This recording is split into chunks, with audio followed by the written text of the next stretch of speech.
গত 21শে এপ্রিল সংবাদ সংগ্রহকালে আমি তখন উপস্থিত ছিলাম ওইখানে।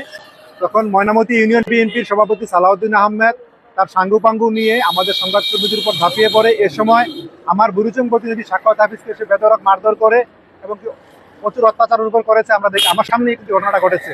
আমি অনেক চেষ্টা করেছি আসলে তাকে সেভ করার জন্য, কিন্তু পারিনি। তারা সন্ত্রাসী কায়দা এমনভাবে হামলা করেছে, আমরা সহ আরো কয়েকজন আহত হয়েছি। বিষয়টা হচ্ছে তারপর দিন কিন্তু সাখাওয়াত হাফিজ এই ঘটনায় মামলা দায়ের করেছে বুরুচং থানায়। কিন্তু দেখা যাচ্ছে যে এক সপ্তাহ পার হয়ে গেলেও কিন্তু এখনো পর্যন্ত পুলিশ প্রশাসন সেই সন্ত্রাসী সালাউদ্দিনকে গ্রেপ্তার করতে পারেনি। আমি কথা বলেছিলাম গত পরশুদিন ওসির সাথে, উনি বলতে চেষ্টা করছেন, কিন্তু আসলে কি চেষ্টা করছেন উনিই বলতে পারবেন।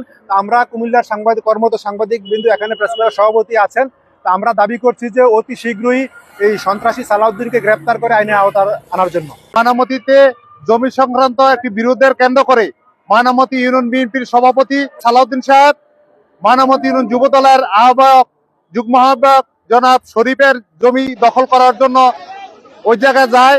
তখন দুই পক্ষের মধ্যে মারামারি হলে আমি সহ প্রায় 15 জন সংবাদকর্মী এই ভিডিও ধারণ করি এবং আমজনতা ও এই ভিডিও ধারণ করে। তখন সালাউদ্দিন আমার প্রতি আক্রমণ করে, আমার ক্যামেরা এবং আমার প্রতি নাজেহাল করেছে। আমার প্রতি এই যে তার হাতে থাকা চাইনিজ টুয়েল দিয়ে আমার ডান হাতে কূপ দিয়েছে এবং আমার ক্যামেরা এবং মোবাইল নিয়ে গেছে। পরবর্তীতে আমি বুড়িচং থানায় মামলা করি। মামলার প্রধান এজাহারভুক্ত আসামি সালাউদ্দিন, ওনাকে গ্রেপ্তার করার জন্য আমি প্রশাসনের দৃষ্টি আকর্ষণ করছি। সাংবাদিক নেতৃবৃন্দ, আমরা অত্যন্ত দুঃখের সাথে বলতে হচ্ছে যে ঘটনাটি ঘটল 6 দিন পার হলো, এখন পর্যন্ত সন্ত্রাসীরা তারা ঘুরছে। সন্ত্রাসীরা তাদের কার্যক্রমটি রাষ্ট্রের চতুর্থ স্তম্ভ, যেখানে সংবাদকর্মী যেখানে দুর্নীতি সংবাদ প্রেরণ করার জন্য যায়, সেখানে তাকে বেধড়ক মারধর করা হয়। 6 দিন অতিবাহিত হওয়ার পরও এখনো তাদেরকে গ্রেপ্তার করা হয়নি। আমরা বলবো এই যে সন্ত্রাসী, তাকে দ্রুত আইনের আওতায় আনা হোক, দ্রুত তাদেরকে গ্রেপ্তার করা হোক।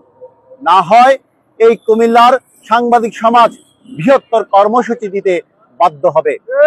আমি প্রশাসনকে বলবো আগামী 24 ঘন্টার মধ্যে সন্ত্রাসীকে, সাংবাদিকের উপর হামলাকারীকে গ্রেপ্তার করা হয়।